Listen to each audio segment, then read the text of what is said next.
Am dat drumul la live pe YouTube, am dat drumul la live și pe Facebook. Dragilor, bine ați venit! Eu n-am mare lucru de spus. Am aici niște copii extraordinari care sunt la primul vot. Să zică ei. Alicia. Da, Bine, deci ne-am adunat aici și o să începem evenimentul de astăzi, pentru că pe 7 decembrie mergem la vot. O să-i dau cuvântul lui Mihnea. Așa? da, bine v-am găsit. Pe 7 decembrie tinerii votează noul primar al capitalei. Este timpul să ieșim la vot, e foarte important. Discuția de astăzi este organizată de Eu Decid Viitorul. Ce e Eu Decid Viitorul? Suntem o asociație tânără, o comunitate și vrem să ajutăm tinerii să se implice în politică în mod activ, să nu mai fie doar spectatori, dar bineînțeles în spiritul valorilor europene, după cum cred că vedeți și de la schema, de la culorile pe care le avem aici. Suntem mulți studenți, unii suntem plecați în străinătate, alții suntem aici și pe toți ne unește cumva dorința asta să schimbăm România în bine și să ne implicăm și facem webinare, workshop-uri, informăm despre politică. Dați-ne un follow pe Instagram să rămâneți la curent cu noi. Cum am început totul, ne-a fost un pic frică în turul 2. Ne-a fost un pic frică că se pune la îndoială direcția aceasta europeană a României și de aceea ne-am adunat mai mulți și am strâns 310 testimoniale de la tineri din România și din afară de ce merg la vot și ce înseamnă votul pentru ei. Și am avut 700.000 de interacțiuni pe acest cont, 1000 de urmăritori și 310 oameni, după cum am spus, într-o săptămână de campanie. Și credem cumva că am reușit să facem o schimbare pentru România și să păstrăm România pe acest curs european. Și de atunci am luat această energie, pentru că în România de foarte multe ori cumva lucrurile, doar când sunt aceste momente critice, există această energie și am vrut să o ducem mai departe și să facem tinerii să se implice și am intrat în discuții cu tineri membri de partid. Iar marțea trecută am avut chiar și o dezbatere cu președinții organizațiilor de tineret de la USR, UDMR, PNL și PSD. O discuție care ne-a bucurat foarte tare că am reușit să apropiem politica de tineri. Iar acum, în desfășurare, facem o campanie să vă mobilizăm să mergeți la vot pe 7 decembrie, să meargă tinerii la vot pe 7 decembrie. Pe site, pe Instagram, la noi găsiți un profil de candidat pentru toți 5, i-am luat după primii 5 din sondaje și ne bucurăm foarte, foarte tare să organizăm astăzi o discuție cu Lucian Mândruță pe această temă. De ce să meargă tinerii la vot? Despre candidați va fi o discuție lejeră și înainte să începem îi dau cuvântul colegii mele, Elisia, un pic să-l prezinte pe invitatul nostru. Ne bucurăm foarte mult să-l avem alături de noi în seara aceasta pe Lucian Mândruță. În trecut, prezentator la diverse posturi TV, unele dintre cele mai importante, precum ProTV și Antena 1. Totodată a fost editorialist la revista Dilema Veche și director editorial la Ziarul Financiar. În prezent este realizatorul unei emisiuni la DGFM, de la care și vine în această seară. Activ în zona de social media, cum ar fi blog, podcasturi, proiecte video, analiză socială și politică. Acum să vă povestesc un pic despre evenimentul din această seară. Scopul discuției este să motivăm tinerii, în primul rând, să meargă la vot și să voteze informat la alegerile ce urmează să aibă loc pe 7 decembrie. Cum am zis, cum a zis și Mihnea, discuția va fi una cât mai lejeră, în care vă așteptăm și pe voi, participații în această seară, să puneți cât mai multe întrebări. O scurtă mențiune legată de microfoane, deci ele vor fi închise, iar în momentul în care veți vrea să puneți o întrebare, doar să ridicați mâna și noi vă vom da unmute ca să asigurăm o discuție cât mai ordonată și liniștită. Mica surpriză în această seară este că la început vom difuza mesaje video trimise personal de către candidații Cătălin Drulă și Ana Cicială, care ne-au trimis un scurt mesaj cu răspunsul la întrebarea de ce să-i voteze tinerii la alegerile pentru Primăria București, iar de la Ciprian Ciucu am extras un fragment scurt din emisiunea lui Lucian Mândruță. Invitația de a trimite un mesaj către tineri în cadrul acestui eveniment a fost trimisă și către candidații Daniel Băluță și Anca Alexandrescu, însă din păcate nu am primit niciun răspuns, dar discuția o să fie despre toți candidații în mod echilibrat și informat.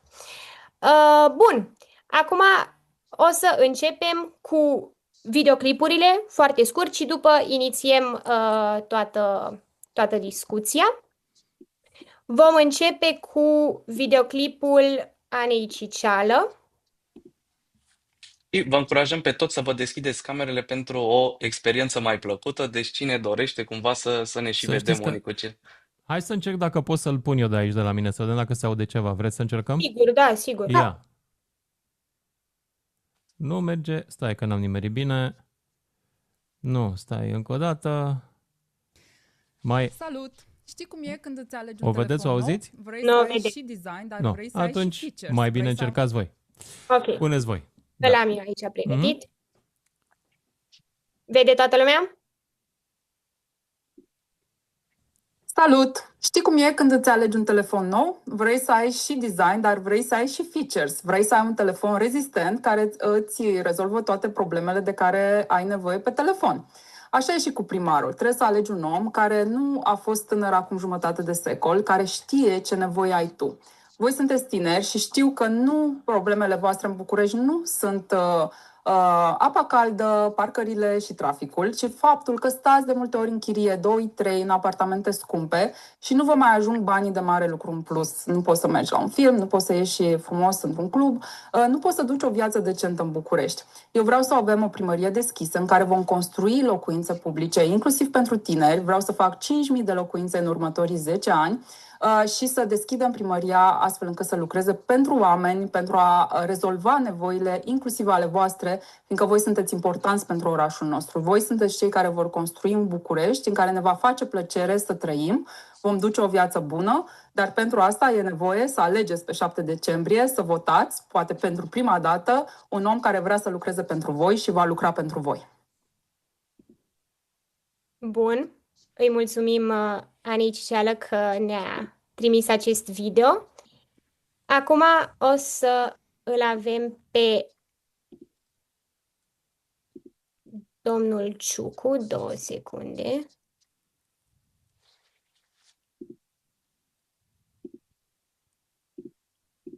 Se vede? Bun. Vede. Sele, te ajută sau te îndepărtează de funcția de primar? Alianța dintre PSD-PNL. Eu nu am nicio treabă cu SR din momentul în care de exemplu, SR a fost la guvernare, a fost scos la guvernare, am votat împotrivă. Știu că în momentul în care tu ești mai bine decât partidul, da? În sondaje și în încrederea oamenilor, cei care sunt mai jos decât partidul lor încep să te asocieze mai mult cu partidul. Și s-a mers foarte mult în această campanie pe mesaj politic și neglijând rezultatele pe care le-ai avut ca individ, ca om. Nici tu, nici băsuță nu vă mândriți cu partidul. Nu am o problemă cu partidul. Noi sunt prim vicepreședinte, dar este adevărat, în București eu stau mai bine de vreo 2 ori și ceva decât partidul. Cred că și, sau nu știu, cred că poate de aici. Ei încearcă să mă judece doar prin asociere. Ok. Bun. Așa. Și acum ultimul, dar nu cel din rând. Aș face aici o mențiune că dacă cei care ne urmăresc vor să intre și să vadă toate interviurile, la mine pe pagină, mai jos un pic să dau un scroll sau pe YouTube, e mai ușor de găsit pe YouTube, găsesc interviuri cu Drulă, Ciceală și Ciucu. Chiar mă acuza acum în comentarii la mine pe pagină doamna Lidia Magdalena Albit, probabil simpatizantă USR, zice: dumneavoastră de ce nu ați făcut cu Drulă podcast?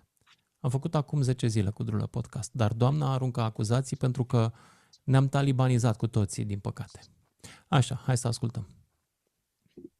Dragi tineri bucureșteni, mi-a cerut Lucian să vă dau 3 motive pentru care să votați cu mine. O să fiu scurt. Primul motiv este unul care ține de caracter. Sunt un om care se luptă pentru dreptate, căruia îi pasă să facem lucrurile corect. Am fost amenințat de mafioți, mi-au spus că o să-mi pună racheți pe urme. Tot timpul mi s-a cerut să fac compromisuri, să închid ochii, să fiu și om de înțeles și eu am ținut calea dreaptă. Al doilea lucru este unul care ține de program. Părți mari din programul meu se referă exact la problemele care vă preocupă cel mai tare. Locuirea accesibilă, zona de oraș verde, oraș cu transport în comun eficient, cu trotuare libere, un oraș viu, dinamic și experiența pe care o am la Ministerul Transporturilor și felul că știu să pun proiectele în practică cu echipe, sunt un om orientat pe obiectiv, un om care a demonstrat în administrație, înseamnă că voi putea să pun aceste lucruri în practică. Și al treilea Eu am un crez personal că voi trebuie să ne luați locul, că voi sunteți generația care trebuie să continue munca pe care o facem noi acum. Cumva simt că ceea ce fac eu în politică acum, ceea ce facem în administrație, am luat cu împrumut de la cei care au fost înaintea noastră și vă dăm vouă mai departe. Cred foarte tare în implicarea tinerilor, vreau să avem asta în primărie, poate găsim o cale să formalizăm un consiliu al elevilor și al studenților, al tinerilor, care să aibă un input real în politicile publice pe care le face Primăria Municipiului București. Haideți la vot pe 7 decembrie. Bun. Avem marfă. Hai să vedem. Da, prima întrebare ar fi dacă crezi că s-au adresat vreun pic problemele tinerilor în campania asta, dacă au fost vreun pic prezente mai mult ca în alte dăți sau din nou cumva au fost iar pe ultimul loc cumva și nu s-a interesat nimeni de ele. Sincer, chiar dacă aș vrea să dau un răspuns informat, din păcate nu pot să-ți dau un răspuns informat, pentru că pur și simplu campania asta m-a plictisit atât de tare că nu am putut urmări discursurile până la capăt, adică aproape că nici la invitații care au venit la mine în studio nu m-am putut concentra și n-am ținut minte ce au vrut ei să facă. Dar o să spun un lucru care mi se pare simptomatic pentru absolut toți în momentul ăsta.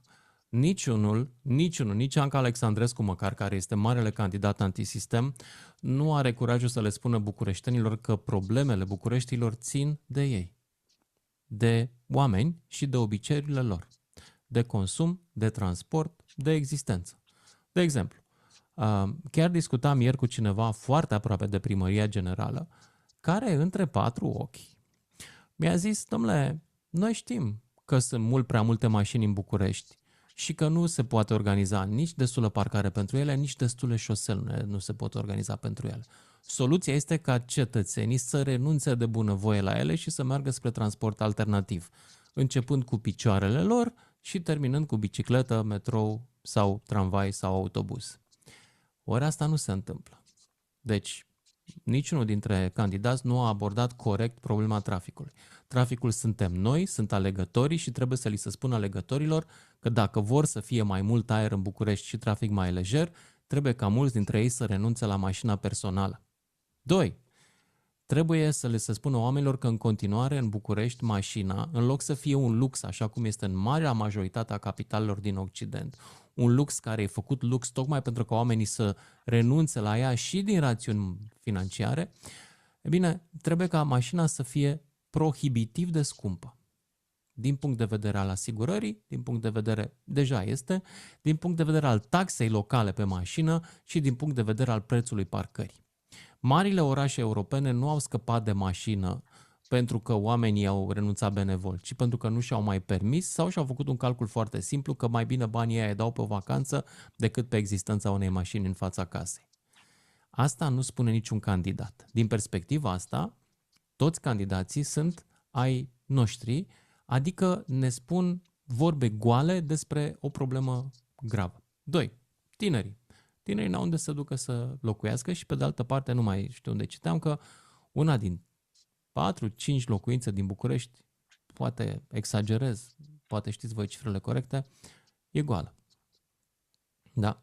Adică sunt multe case goale, pe care unii nu le închiriază pentru că vor să se întoarcă în ele să plecați la muncă în străinătate, alții pur și simplu au pretenții foarte mari. Problema în alte localități a fost rezolvată cu mecanisme cu care eu nu sunt de acord. Mecanismele de rent control. Adică s-a pus un barem pentru cât să închiriezi, cât în zona asta. Berlinul, de exemplu, New Yorkul au mecanisme de genul ăsta.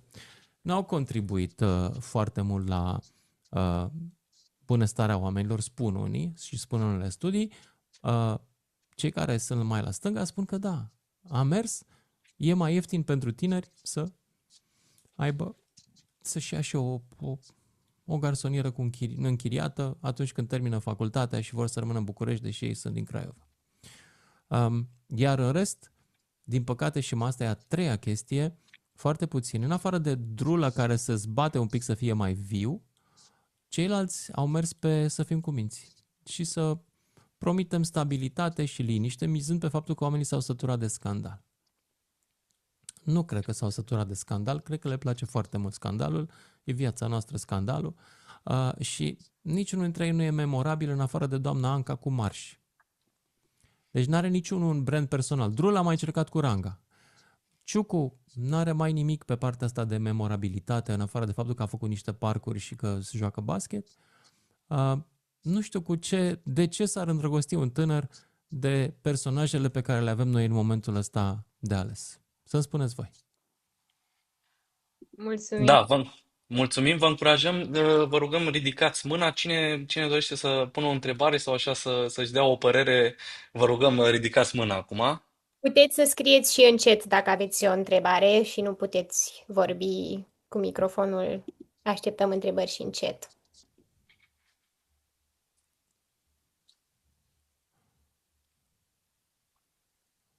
N-avem? Da, Ștefan, Ok.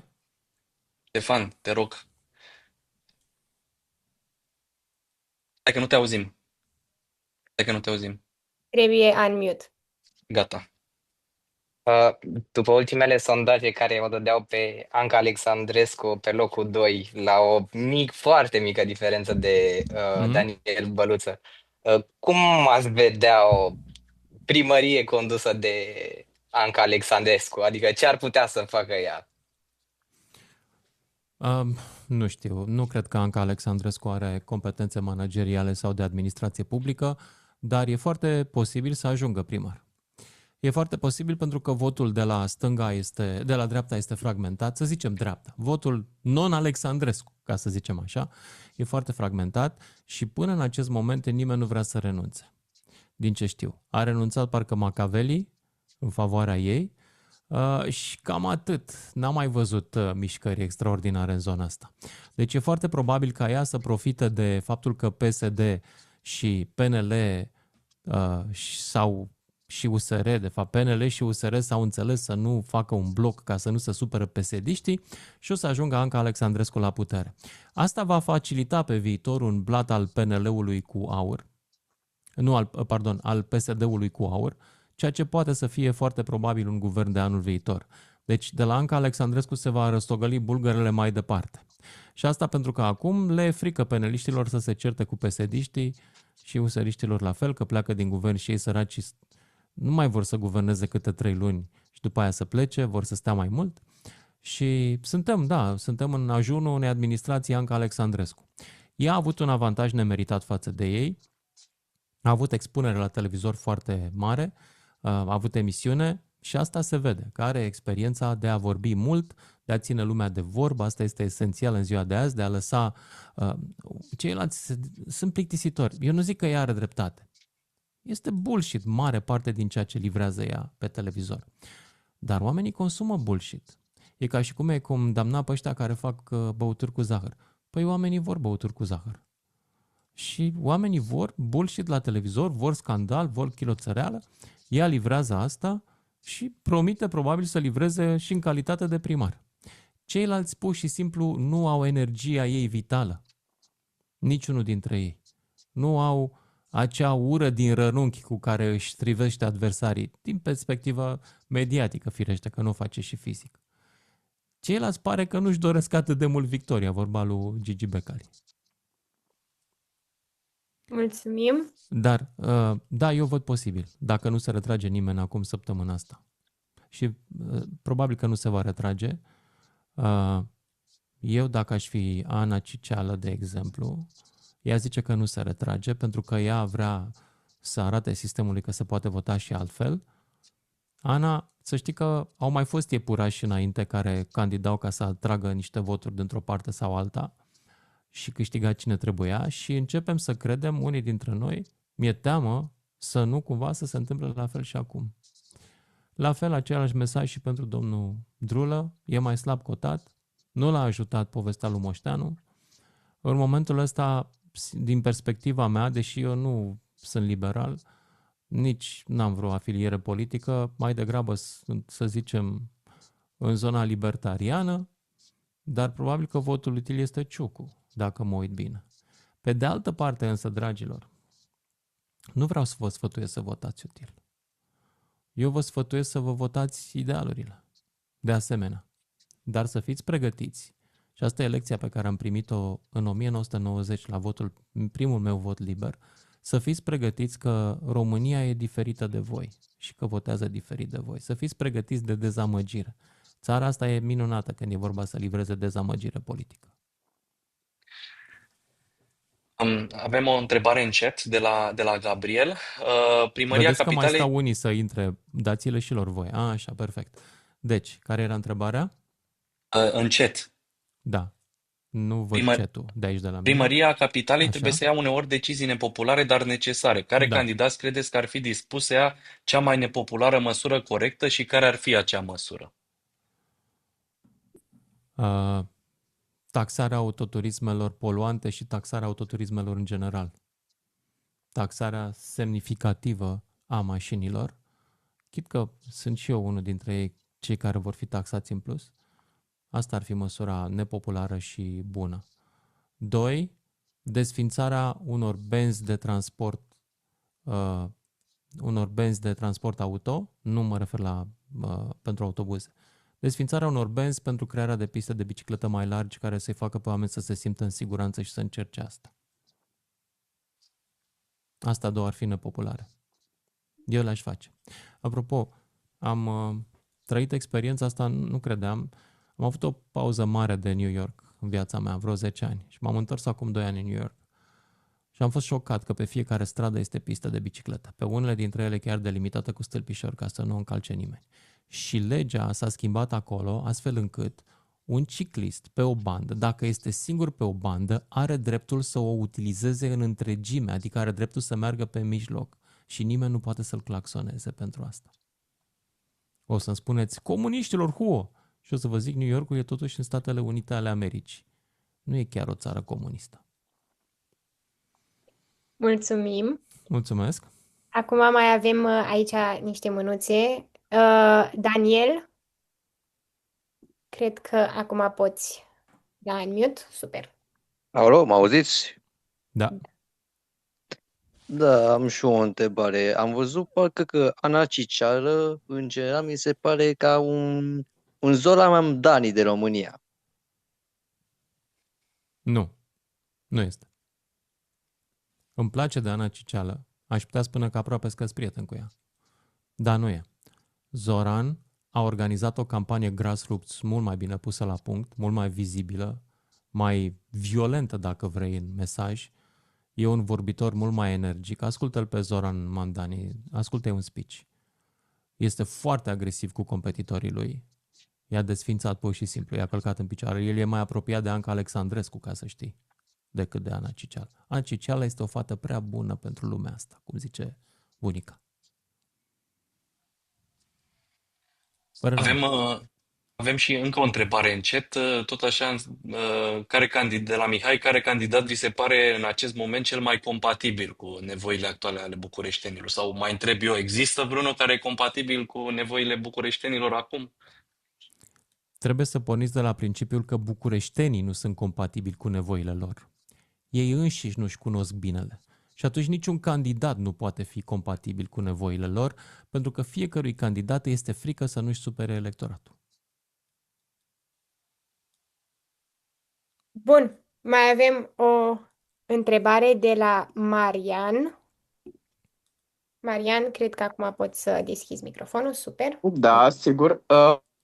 Eu am oarecum o observație și ulterior și o întrebare. Observația este cea că nu am văzut la niciunul dintre candidați acea înțelepciune prin care să spună stai așa, că până la urmă noi toți am făcut parte din sistem, noi toți facem parte din sistem, noi toți suntem antisistem, noi toți suntem sistem și până la urmă toți avem partea noastră de greșeală. Haideți să vedem de unde putem pune punctul acela T0 de la care să plecăm și să construim ceva durabil și sustenabil, dar totodată recunoscând faptul că toți am greșit.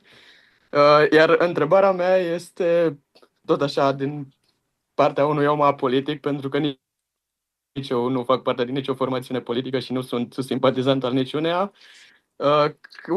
Unde vedeți dumneavoastră că ar putea exista acea înțelepciune la unul dintre candidații de la Primăria Capitalei, care candidat credeți că ar putea avea înțelepciunea de a face acest lucru? Practic să recunoască că și formațiunea lui a greșit și el poate că a greșit și să o luăm totul de la zero și să construim împreună ceva durabil și sustenabil.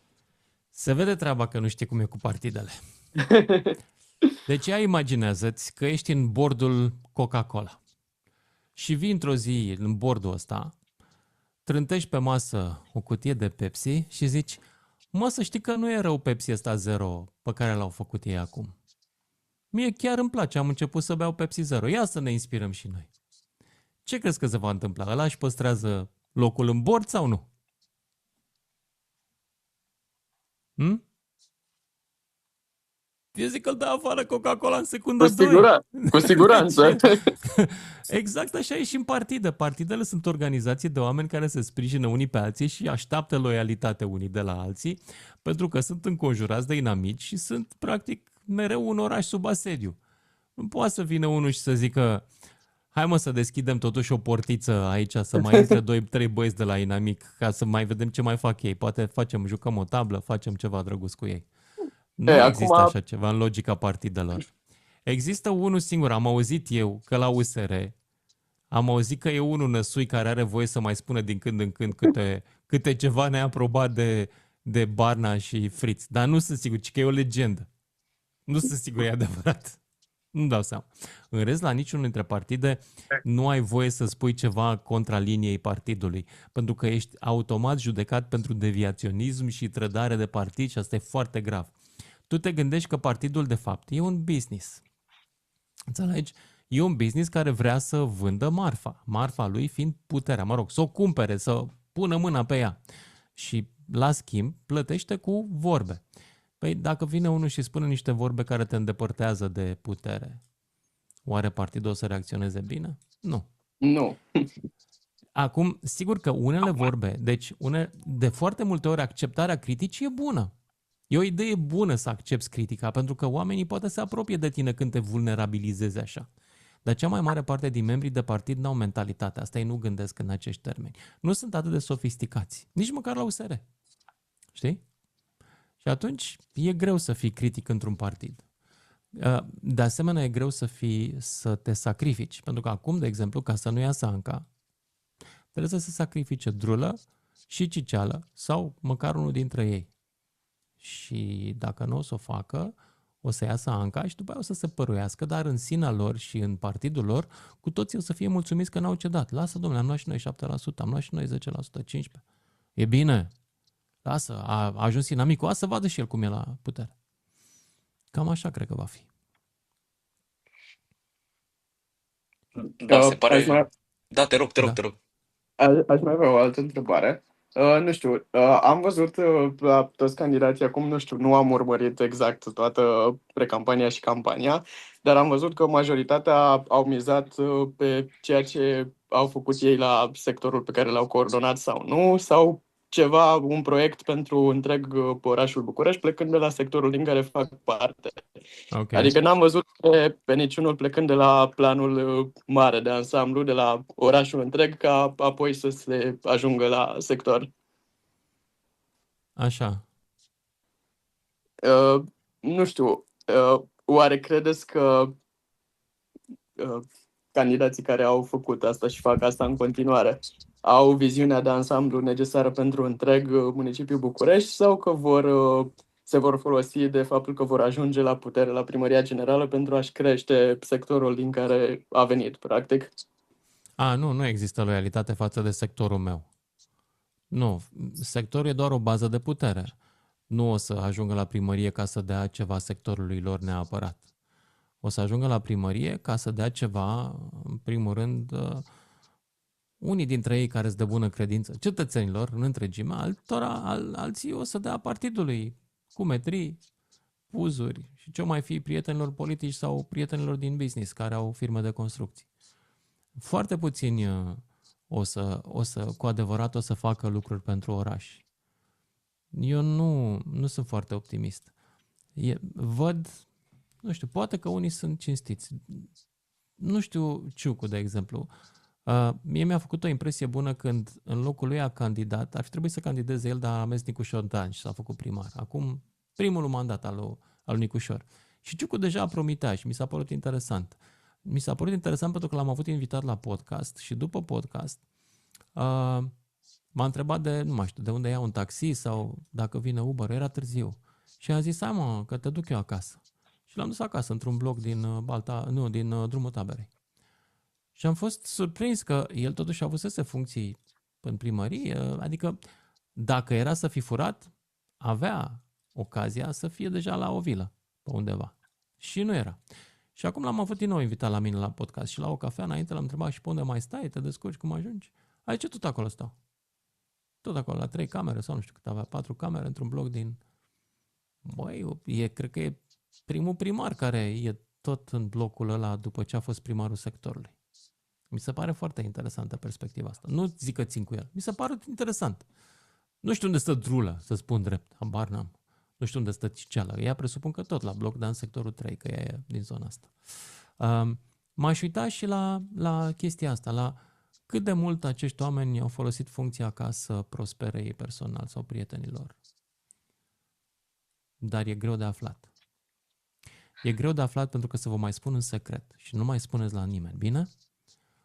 Mare parte din investigațiile pe care le publică presa despre acești oameni nu sunt ale presei. Sunt ale unor oameni din sistem sau ale unor cetățeni care vând serviciul ăsta de investigații și care sapă după gunoi și îl pun pe piață când e nevoie. Câteodată îl țin la dosar multă vreme și îl scot când e prețul mai mare. E posibil ca unii dintre candidații pe care îi aveți în față să fi făcut mega măgării, dar pentru că n-a plătit competitorul prețul corect, nu s-a aflat. Sau pentru că n-au deranjat de pe nimeni din sistem, iarăși nu s-a aflat. Sau pentru că cineva din sistem îi protejează, iarăși nu s-a aflat.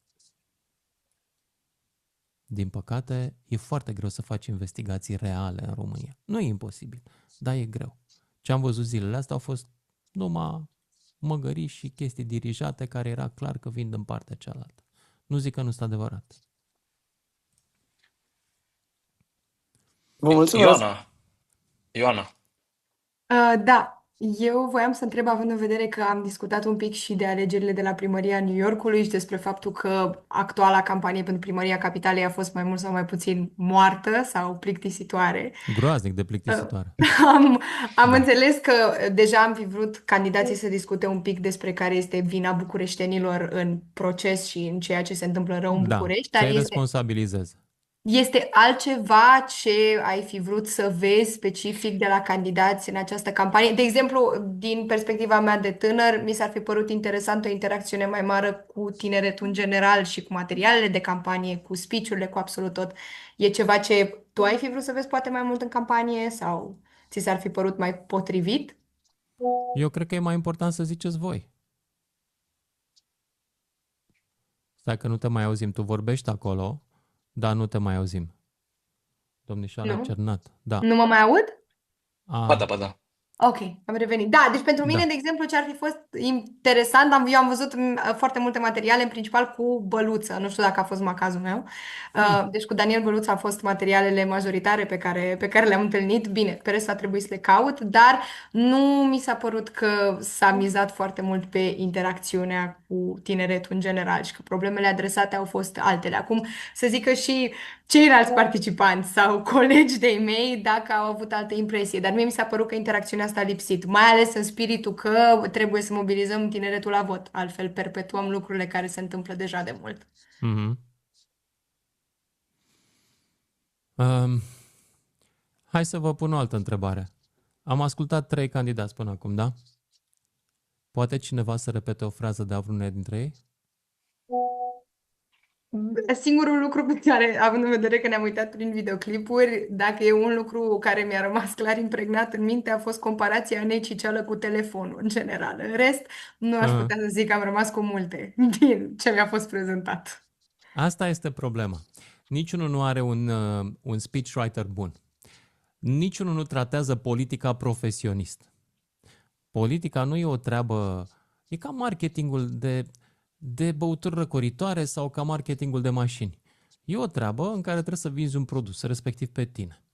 Ca să vinzi un produs trebuie să ai câteva lucruri, între care un discurs memorabil. Trebuie să ai, americanii au și un nume pentru chestia asta, trebuie să ai soundbites. Soundbite-ul este Veni Vidi Vici, de exemplu. Cezar a lansat treaba asta și a supraviețuit acest soundbite într-o Europa care nu mai avea scriere, a supraviețuit 2000 de ani. O parte din supraviețuire se datorează oralității. Mai dau un exemplu. Yes, we can. Este un început, e un slogan, dar care are și un început de soundbite.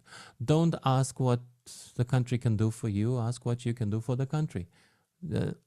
Președintele Kennedy în anii 60 a rămas până în ziua de astăzi ca formulă foarte puternică de responsabilizare a politicienilor. Iana nu-i ca vara. Iarăși e un soundbite care a rămas în cap și pe care oamenii pot să-l repete și acum la 20 de ani de când a fost lansat. 2003. Asta e vârsta lui, 22 de ani. Deci, ceea ce nu știu sau nu vor să înțeleagă acești politicieni este că nu mai funcționează să vorbești abstracțiuni, fără expresii puternice, fără formule vizuale pe care omul să le poată vedea. Ana Cicea are un început de aia cu telefonul, dar nu e suficient. Toți sunt în materie de comunicare publică foarte slabi. În materie de meseria de comunicator public. Nu lasă în urmă niciun soundbite, nu sunt în niciun fel ușor de urmărit, sunt plictisitori. Ori în ziua de astăzi trăim într-o epocă de show-uri pe TikTok, pe Facebook. Păi te bați cu show-urile lui Machiavelli dacă vrei să ajungi primar. Și cu show-urile lui Anca Alexandrescu. Trebuie să fii showman mai bun. În privința asta am și partidelor de făcut un reproș. Trebuie să înceteze cu ideea că am vechime în partid, e suficient ca să te propulseze în politică. Trebuie să facă casting și să ia oameni care să vorbească publicului după abilitățile de a vorbi, nu după abilitățile de a fi prieten cu Barna, Ghinea, Drulă, Friț. N-am nimic cu niciunul dintre ei, dar înțelegeți, trebuie să fie altă logică. E ca și cum, să zicem, ciocolata Toblerone ar pune pe piață un produs nou pe care este de fapt un produs pe care l-au găsit în depozit. Era acolo, stătea de multă vreme și aștepta să fie și el scos la vânzare. Păi nu e așa, trebuie să faci unul nou, proaspăt, fresh. Deci nu s-au preocupat aceste partide de a construi un personaj. Anca Alexandrescu s-a ocupat singură să construiască un personaj din feluri de alte interese, nu toate politice. Dar a construit. Pentru mulți dintre bucureșteni, probabil că nu e o soluție bună, după cum arată și sondajele. Nu o să o voteze 51% din bucureșteni. Dacă o să câștige cu 21 pic. Da, dar ăilalți n-au reușit să se ridice unul peste altul. Niciunul nu e cu un cap peste. Asta e problema. Și problema vine din cum își scriu, cum își construiesc produsul, care sunt ei, cum își fac mesajele de campanie, body language, livrare, toate lucrurile astea. Și eu acum o să ziceți că sunt bias, dar trebuie să știți că meseria mea secretă, e chiar așa secretă, agențiile mă știu, e de trainer de comunicare. Eu asta învăț pe oamenii din companii. Nu lucrez cu oameni politici. Nu lucrez pentru că pur și simplu nu vreau să am contacte cu statul, cu stăpânirea, cu lumea politică. Nu mă interesează să fiu prieten cu oamenii ăștia. Cred că un jurnalist trebuie să țină mai departe de ei. Alte întrebări. Vorba lui domnul Tudorel Toader. Mulțumim. O avem aici pe Hana. Hana, hello. Bună seara, am și o întrebare. S-a vorbit foarte mult de candidați și atunci automat au fost aduși în discuție și votanții. Și în special două obișnuințe de a vota util și adică incapacitatea de a-și asuma responsabilitatea pentru ce vor sau sau incapacitatea de a-și da seama de ce au nevoie de fapt. Și atunci întrebarea mea ar fi cum putem să scăpăm de această obișnuință sau cum să încurajăm să voteze altfel. N-ai cum. N-ai cum. E ca și cum ai încerca să faci un om să mănânce când stă fața unui platou cu mâncare mucegăită. Oricât de foame ar fi, nu-i face poftă. Nu e vina noastră că nu se duce lumea la vot. E vina partidelor, e vina sistemului de selecție, E vina felului în care gândim politica în România. Și e vina obsesiei pentru control a sistemului de selecție din România. N-ai cum, faci degeaba campanii. Să vă spun câte salate se comandă la McDonald's? Asta e problema de fapt. Oamenii nu vor salată la McDonald's. Și nici candidați plictisitori. Și cum reformăm asta? Cum schimbăm asta? Cum atragem oameni în politică? Nu mai avem situația asta și să vrea lumea să voteze și să nu se uite spre soluția asta suveranistă, spre Anca Alexandrescu, spre Călin Georgescu. Cum reformăm? Ce trebuie să facem? Intrați în politică. Nu există altă soluție. Intrați. În ce partid vă place vouă? Ideal chiar în partidul care nu vă place. Că dacă vrei să-l schimbi pe ăla care nu-ți place cum se mișcă acum. Asta ar fi o chestie. Gândiți-vă că România e în situația în care sunt și blocurile din România. Nu știu dacă ați observat, dar în blocurile din țara asta nimeni nu vrea să fie administrator, șeful comisiei de cenzori și casier. Nimeni. De ce? E de muncă, nu prea e bine plătit și trebuie să te ceri cu toată lumea. Exact așa e și în politică. Nimeni nu vrea să se bage pentru că, de fapt, dacă o faci corect în România, adică dacă nu furi, politica este foarte puțin rewarding. Cetățenii cei mai mulți te înjură, trolii te înjură la greu, se uită familia ta e luată la puricat și în afară de asta câștigi foarte prost. Vedeți? Și asta se întâmplă din cauza populismului în România. Pentru că în România oamenii sunt de părere că un ministru trebuie să câștige salariul minim pe economie și să facă treaba asta din bunătatea sufletului lui. Și dacă propui, eu de exemplu în România, cred că un ministru nu ar trebui să câștige mai puțin de 10-15 mii de euro pe lună. Ideal vreo 20-25, ca să vă spun cinstit. Miniștrii ar trebui să câștige cât câștigă ESCA. Dar nu vă spun cât câștigă ESCA. Ok? Deci ar trebui să fie foarte bine plătiți funcționarii de rang înalt, pentru ca oamenii buni să se bată pentru joburile alea. Când sunt foarte prost plătiți, se bat oamenii răi, adică ăia care au intenția să fure când ajung acolo, nu se mulțumesc cu salariul. Și o să spuneți, dar se poate să faci și apostolat. Se poate, dar după părerea mea, cine face apostolat își vinde ieftin munca. Oamenii competenți nu au de ce să-și vândă, n-au niciun motiv să-și vândă ieftin munca. Noi nu ne plătim bine aparatul de stat, de partid, de ce vreți voi și atunci există componenta asta de furt și ea atrage un gen de personaje care nu sunt ok. Din păcate. Da. Deci, intrați în politică și nu vă mai plângeți că salariile sunt mari în politică. Sunt mici, de fapt. Mai avem o întrebare de la Matei. Da. Da, bună seara. Bună Vreau să seara. întreb, ați menționat mai înainte asta cu sectoarele ca centre de putere și mai auzit așa vag, dar nu prea mult, spus asta că ar trebui să fie cumva, mă rog, întâi București și Ilfăvud să fie, cred că de la Drulă sau așa ceva, sau și sectoarele să fie cumva unite. Ce părere aveți de asta și credeți că ar putea să se facă așa în următorii, nu știu, 10 ani sau așa? Nu se va întâmpla asta. În general, în România, nicio inițiativă care reduce numărul de șefi nu are succes.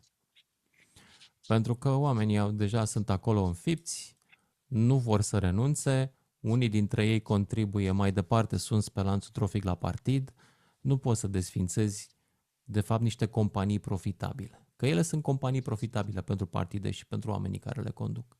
Nu toți sunt cinstiți, după părerea mea. De asemenea, comunele din jurul Bucureștiului sunt în aceeași situație. Pentru binele public ar fi bine să avem o singură administrație, o singură entitate. Din păcate, binele public nu e atât de important, pentru că publicul nu se luptă pentru el. Publicul a fost în stare să voteze la 3 pe acel cetățean a cărui familie are firme de blocuri, care a făcut, nu știu, zeci de milioane a băgat într-o hală pe care o folosesc niște privați, care nu știm sau știm cine sunt. Și publicul votează în continuare pentru că i-a făcut un tufiș în fața blocului. Vedeți, voi mai aveți un alt handicap în România. Nivelul de inteligență mediu este scăzut la public. Nu gândește dintr-o parte într-alta. Nu vede când este furat, nu știe când e furat, nu înțelege. E foarte ușor de prostit. Asta este una dintre drame. Și de asta suntem așa, suntem cu câteva sute de ani sau am fost în urma altor țări. Din cauza de prea puțin gândit. Asta, într-adevăr, de exemplu, m-a făcut pe mine să mă țin departe de zona asta. Mie nu-mi place, de fapt, atât de tare viața publică. Marian mai are o întrebare. Te rugăm, Marian. Da, legat de zona asta cu implicarea tinerilor în partea politică, chiar recent am văzut că s-au mărit numărul de locuri la internship-urile din instituțiile din Parlament și inclusiv din guvern, dar ceea ce știu de la prietenii mei care fac parte din aceste formațiuni e că vocea tinerilor, mai ales în unele formațiuni, e mai mult sau mai puțin ascultată. Pentru că există un principiu conform căruia dacă nu ai peste 30 de ani sau, nu știu, ceva similar, oarecum nu ai destulă experiență astfel încât să spui părerea și să aduci un aport în ceea ce privește dezvoltarea statului. Asta una la mână, pentru că și eu în momentul de față sunt într-o situație în care mă gândesc să accept spre zona asta de politică, doar că mă gândesc dacă chiar implicându-mă și fiind tânăr și având sub 30 de ani, vocea mea o să fie ascultată sau nu, sau o să fie luate în seamă părerile mele sau nu. Iar legat de ceea ce se întâmplă în prezent, mai ales cu zona de populism, mi-aduc aminte de ceea ce îmi povestea bunica mea când a construit casa, că îmi povestea că au fost câțiva ani în care, nu știu cum, și-a tăiat inclusiv din porția de hrană pentru a reuși să construiască casa, referitor la faptul că oamenii înjură sau, mă rog, aruncă cu noroi în guvernul de azi, în domnul prim-ministru, care, până la urmă, prin tăierile pe care le face, poate că ne ajută să ne fie bine pe viitor. Poate că ne e greu în prezent, dar pe viitor poate că ne va fi mai bine. Așa, și care e întrebarea? Întrebarea e, dacă tinerii s-ar implica în politică, oare vocea lor ar fi auzită și ascultată sau nu? Nu, n-ar fi. Dar trebuie să te zbați. Nici vocea oamenilor mai bătrâni, dar diferită de a majorității publicului, nu e ascultată. Trebuie să te zbați ca vocea ta să răzbată. Trebuie să găsești oameni pe lângă tine care să gândească la fel și trebuie să-ți găsești aliați în partid. Practic, trebuie să citești Machiavelli și Am citit. cum să-ți faci prieteni. Mai e o carte a unui cetățean din America scrisă, celebră prin anii 50, How to Win Friends and Influence People, dacă ai auzit de ea. Am auzit, nu am Găsești citit-o încă. pe Kindle. În general trebuie să cauți cărți despre networking, despre cum funcționează el și despre cum poți să-l construiești. Politica nu este arta de a avea dreptate, ci arta de a găsi suficient de mulți adepți chiar și pentru o tâmpenie sau o minciună. Dacă ai dreptate, asta nu-ți garantează că te va asculta cineva. Dacă spui adevărul, nu e garantat că oamenii te vor urma. De fapt, de vreo 20 de ani și trăim în epoca post-adevăr. A fost un filozof american, vă recomand cartea lui Idiot America, care a prevăzut trumpismul încă de acum 20 de ani și care a spus că fundamental valoarea de adevăr a unui lucru nu mai ține de dacă faptele sunt alea, ci ține de numărul de oameni capabili să creadă, indiferent dacă e o minciună sau nu. Așa că gândește-te cum să fii convingător, nu neapărat cum să ai dreptate. Vă mulțumesc! N-ai de ce. Da, ne apropiem ușor de finalul discuției, de aceea vă încurajăm să mai ridicați mâna sau să scrieți întrebări în chat.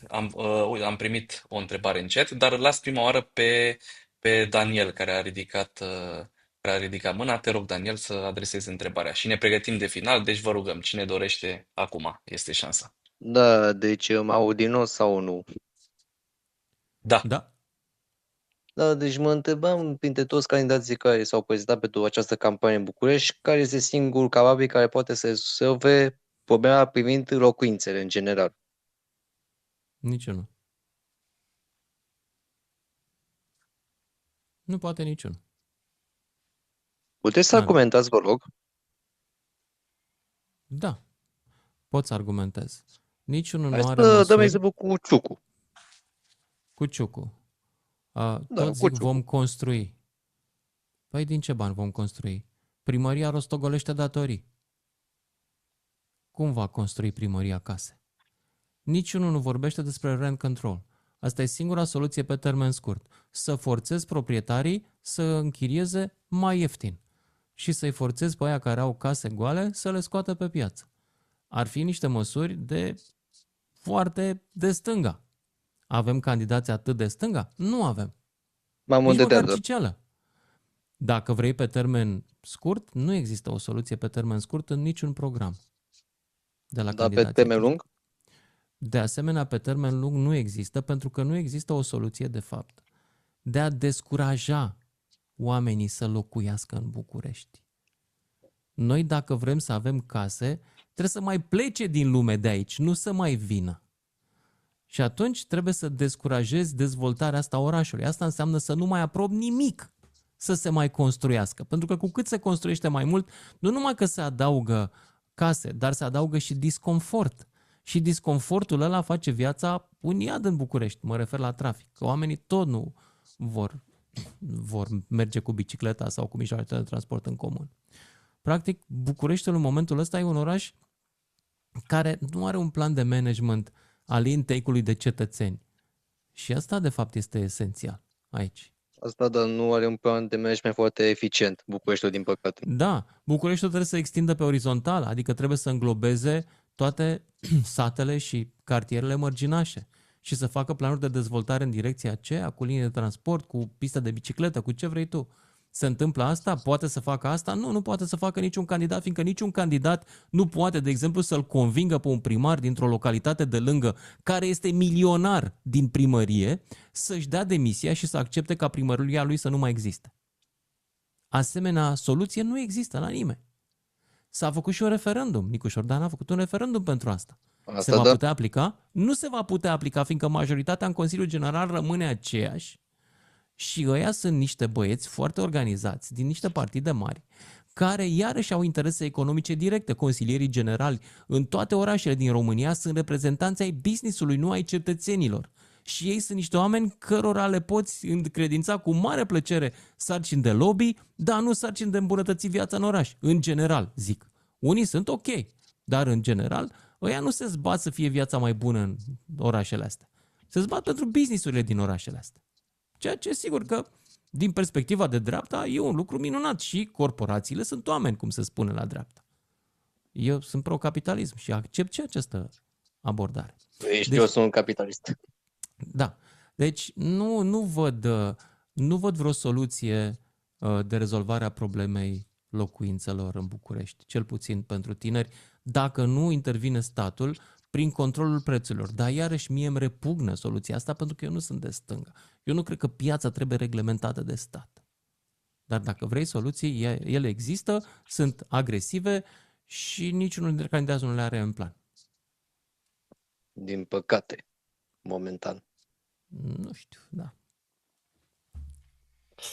Bun, mulțumim și ultima întrebare în această seară. Bună seara, ce părere ați avut despre prima parte a dezbaterii de la TVR pentru Primăria Capitalei? Credeți că nivelul discuțiilor au reflectat nivelul clasei politice din România? Mulțumesc! Nu știu, eu am Netflix și atunci n-am nevoie să mă uit la dezbaterea asta. Sincer. Nu mă atrage. Mă uit acum la serialul Rookie, nu știu dacă îl vedeți. E unul cu polițiști în Los Angeles. Foarte bun, foarte interesant. Aproape la fel de interesant ca înjurăturile lui Șoșoacă. Deci nu m-am uitat la dezbaterea aia, nici n-am auzit de ea. La TVR, of all places, de ce nu o faci în spatele casei? Serios acum. There's no way. O să mă uit vreodată la TVR la vreo dezbatere. Glumiți. Și nu pentru că lucrez la altă televiziune, ci pentru că pur și simplu it's a backwater. Simplu. Da. Da. Mulțumim mult de tot! Mulțumesc și eu, dragilor. Și hai să vă mai zic ceva la final. Mai e un lucru important. Voi m-ați invitat aici ca și cum aș pricepe. Mă, să știți că generația mea a dat-o de gar mai rău decât o să o dea a voastră. Adică noi am greșit mult. Am votat greșit. Am pus încrederea în tot felul de tâmpiți și securiști. nu vă luați după noi. Mergeți și după nasul vostru. Pentru că s-ar putea să fie mai bun decât nasul nostru. Ok? Deci baftă, nu uitați că cel mai important lucru e să greșești pe mâna ta, pentru că trebuie să te obișnuiești să te cerți pe tine însuți, numai așa progresezi. Inclusiv în politică. Da. O frază de final foarte frumoasă. Noi vă încurajăm să mergeți la vot pe 7 decembrie. Nu pot, eu locuiesc în voluntari. Nu votez în București. N-am cu cine să votez, eu sunt outsider. Cine de aici este în București să meargă pe 7 decembrie la vot. Acum sperăm că ați primit informații care vă vor ajuta să luați o decizie. Să sperăm. Da. Și vă mulțumim mult încă o dată. Vă mai așteptăm și la alte evenimente, pe toți participanții și toți care au fost în seara asta aici cu noi. Mulțumesc și eu. Mi mult. Seara bună. Seară bună. Seara bună. Și dacă a fost interesant, dragilor, sunteți pe pagina mea de Facebook sau pe YouTube, dați mai departe. Să afle și alții. La tineri. Mersi.